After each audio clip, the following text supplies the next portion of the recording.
Okay, so I've actually already started the camera, and it's Okay. just for data purposes later. Okay. I'll briefly talk about what we're going to be doing here, and then we can get started with this. Okay. So basically, I'll ask a couple questions. There'll be, and then we'll all ask questions. But I'm kind of doing the front loading questions. And then there's going to be a tech demonstration and some scenario based stuff. Okay. So when you're ready, we'll do start, and then you start your spiel. Ready. Ready? Let's go. Okay. Okay. Hi. Oh, okay, got it. Okay, so hi, my name is Jocelyn. Should I just start talking about myself? Was that like? Sure. Yeah. Well, I'll ask you a couple of questions right now. Oh, okay. Yeah, I just wasn't sure. Let's just dive into questions, I think. Okay, yeah, we Okay. can dive into questions. Okay. Great. So, tell me what you were doing before Year Up and how you heard about the program, and then why did you decide to join? Okay.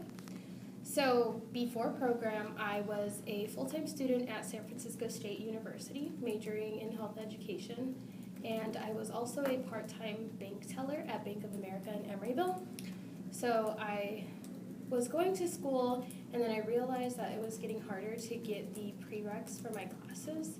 So I kind of needed some stability. I still need stability. So I was talking to one of my coworkers, my old coworkers when I was working at Target, and he was telling me how he went through this program called Year Up. And I was like, well, tell me what it's about. He told me it's a very intense tech program, but he said he's gotten a lot of opportunities. Now he's full-time at Macy's Corporate.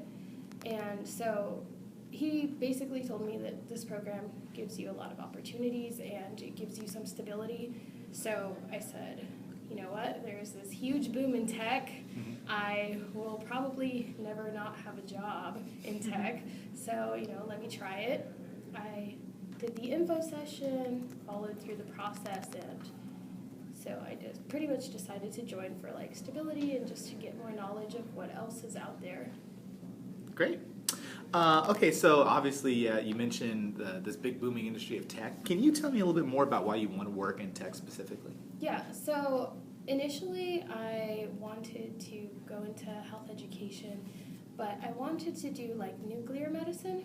So nuclear medicine, you have to deal with like a lot of technology and so since technology is always advancing, I would kind of want to learn a lot about technology in medicine and then apply it to what my future career is going to be like. Interesting. Great. Okay. Can I interrupt? Just because Absolutely. I'm super curious. Sure. Can you tell me a little bit more about what nuclear medicine is? So nuclear medicine, I basically... I just want to know. Nuclear or nuclear? Yeah. Don't. So, I'd basically be the person who, like, if you have a disease, I would be able to see the progress of your disease, where it's spreading to, where, like, the root, like that kind of stuff, but in detail with, like, some really techie stuff. Okay. So, Cool. Awesome. Oh, great. Okay. Sorry, back to Switching gears slightly out Okay. of the amazing world of nuclear medicine. Is that okay? What's been your biggest challenge or growth area during L&D here, and what did you do to overcome that challenge? And then specifically with the internship coming up, what are you going to be planning to do to continue to address whatever obstacle had Okay. presented itself? So, throughout just L&D, right? Sure. Okay, so I would have to say that throughout L&D, one of my biggest challenges is probably trying to take on more than I can chew. So even when I'm in groups, I'm kind of like, for example, I was in our BC, we had to do the persuasive pitch, and it was kind of hard because I kind of wanted to just do everything or be a part of everything instead of assigning roles to everyone. And then, I would kind of just not give people their space and their tasks. So I think that is one of my biggest challenges. I'm still trying to, and I've gotten some feedback hey, you should just lead from afar. So what I'm going to do, what I have been doing since then, I've been just trying to, let people be leaders And me as a leader, I would consider myself, I would just encourage other people to lead that don't lead as much.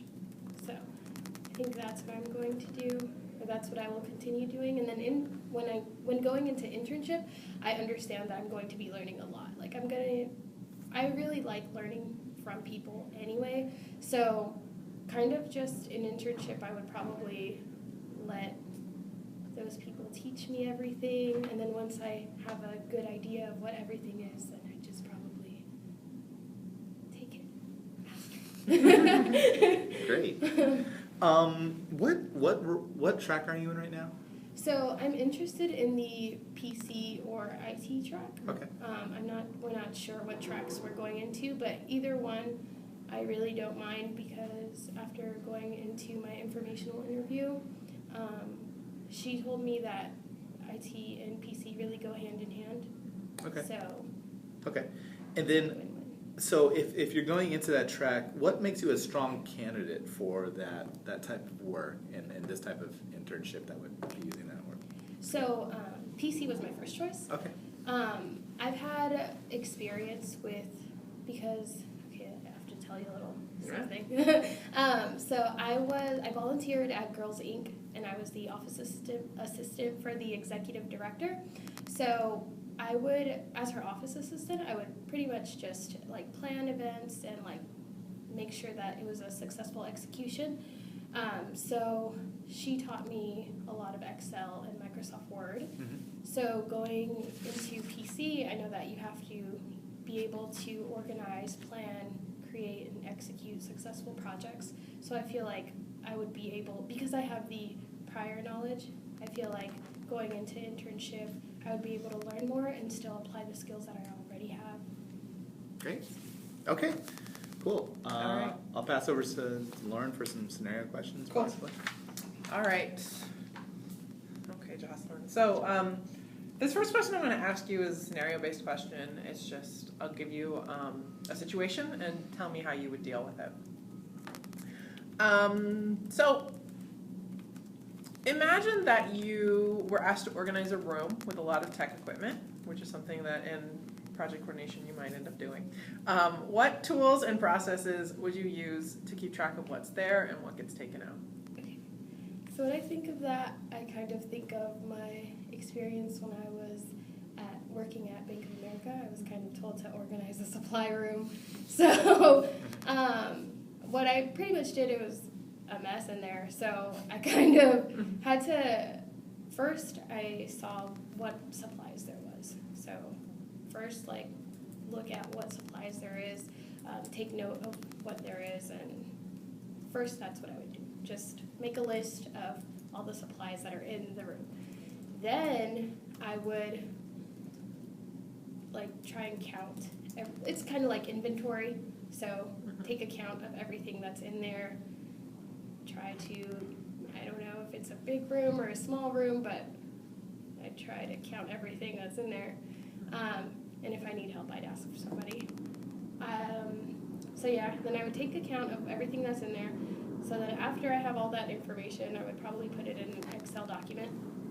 And then the people that are using that supply room, I would give them a sheet or make some kind of form online so that when people go in there and take a supply or bring back a supply, we can just kind of like put it in the document, and then that's pretty much how I would do it. Great. So you mentioned before that one of your growth areas is kind of around taking on too much and learning the balance of leadership. How much do you delegate and how much do you do on your own? So do you think it's more important to lead a project or to be willing to compromise? And why? So for me, I feel like I can't really choose one because as a leader, you have to be able to compromise. You can't lead and that's like being a communist or something.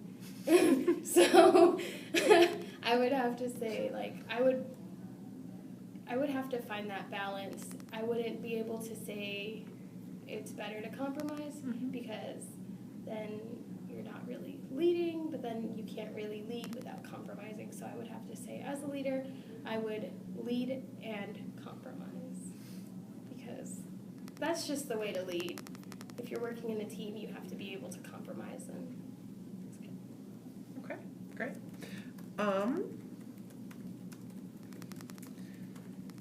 So kind of in the same lines, can you tell me about a time when someone, ideally in the workplace, but if this happened somewhere else, that's fine, someone did not understand your point of view on how to handle a project, and tell me how you handled that situation. Okay, so it was kind of the same situation when it came to the pitch. I was working in a group and I was given the leader position. So some of my colleagues wanted to do different ideas, but I was trying to think of the idea that would lead to success. I'm not saying that everybody's idea isn't a good idea. They're great ideas, but I wanted the idea that was going to lead towards better outcome. So I kind of tried to tell them why did they think this wasn't a good idea, and how we can incorporate their ideas into the idea that I thought was a good idea. And that's kind of how I got them to like change their perspective, and we ended up with the highest grade in the class, so I think we did really well. Okay, great. Awesome. All right, Melody. Melody's going to give you a technical task. Oh yeah, we can stop recording you.